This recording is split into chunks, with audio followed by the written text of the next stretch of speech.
News Mansehra Syed Ishtiyaq Hussain Shah साहब की ज़ेर सरपरस्ती जो अच्छी गुड एफिशिएंसी है उसको हम तहे दिल से मशकूर हैं, उसको शुक्रगुजार भी हैं और उसकी कारकर्दगी के लिए हम उसको मुबारकबाद दे रहे हैं और हम उसकी कामयाबी और कामरानी के लिए दुआ भी कर रहे हैं, क्योंकि माशरे में ये ऐसा अच्छा फ़र्द है कि इसकी सबका गुड एफिशिएंसीज हैं जी। तो इसके लिए हमें टाइम निकाल कर उनसे मुलाकात भी करनी होगी, लेकिन कुछ मसरूफियात हैं, दीगर मामलात हैं। तो बस ये हमारा पैगाम उस तक पहुँच गया तो मेरे ख्याल में फिर वो भी हमारे साथ मुलाकात या रब्ता के लिए टाइम निकालेंगे। वो होते हैं मसरूफ़, एज़ बिज़ी एज़ बी, शहद की मक्खी की तरह वो मसरूफ़ होते हैं जी। साफ़ी जो है वो बिज़ी है जी, तो उसकी मसरूफियत जो है खिदमत खल्क है।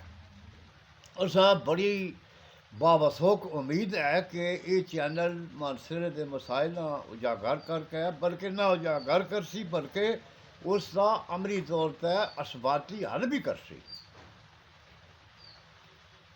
तो इस सिलसिले में असां तमाम अहबाब दोस्तान दावत देने कि उन्होंने नाल तावन करन। कार खैर है, खिदमत खल्क है और अकूकल आबाद जो है ना जी, ये बड़ी आम आबादत है जी।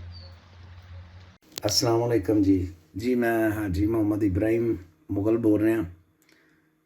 पाकिस्तान गुजरांवाले तो मैं बिलोंग करना तो सऊदी अरब दे विच मैं कारोबार के सिलसिले च मुकीम हाँ। तहरीक हक पाकिस्तान का मैं एक अदना जा मैंबर हाँ तो टीम हक पाकिस्तान का मैं फाइनांस मैनेजर भी हाँ जी। असी सैयद इश्तियाक बुखारी साहब नूं दिल की गहराइयां तो मुबारकबाद पेश करने हाँ कि जिन्हों ने बहुत घट अरसे दे विच अपनी टीम नूं रजिस्टर करवाया। मनसेरे तो इश्तियाक बुखारी साहब बिलोंग करते हैं तो माशाअल्लाह बहुत मेहनत करन दे नाल एक बहुत अच्छी सोच दे मालक भी ने। ते अज तो पहला माशाअल्लाह जो भी असी इन्हां दे नाल या ये साडे नाल जदों दे अटैच ने असी माशाअल्लाह वेख रहे हैं इन्हां दी इमाम वास्ते बहुत बड़ियां बड़ियां अनथक स्ट्रगल मेहनतां ने ते जिन्हां 5 महीनों दे विच अपनी टीम नूं रजिस्टर करवाया ते बहुत मेहनत ते स्ट्रगल करन वाले भरा ने। ते असी दुआ गो हाँ कि अल्लाह ताला इश्तियाक बुखारी साहब नूं दिन दुगनी ते रात चुगनी तरक्की देन ते जिवें साडी टीम हक पाकिस्तान दा मंशूर है ईमान इत्तेहाद तंजीम खिदमत खलक मुहब्बुल वतनी ते हक परस्ती ते बाकी असी सारे अदारियां दे नाल अटैच हाँ। अपनी पाकिस्तान अपने पाक फौज का दिफा करने, अपने इस्लाम का दिफा करने। किधरे भी कोई गरीब गुरबा कोई इहो जे साडे भैन भरा यतीम बच्चे जिन्नी भी साडी औकात है उहदे विच रह के असी उन्हां दी हैल्प करने पे।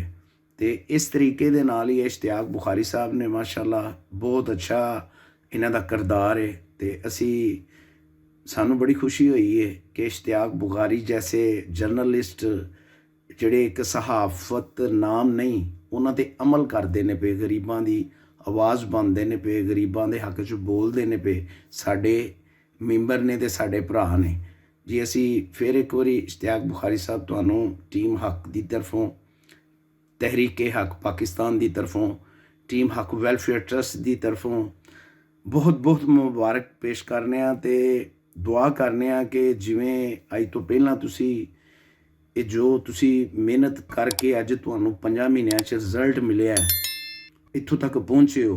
उम्मीद करने कि आइंदा भी तुसी इंज ही गरीबां दा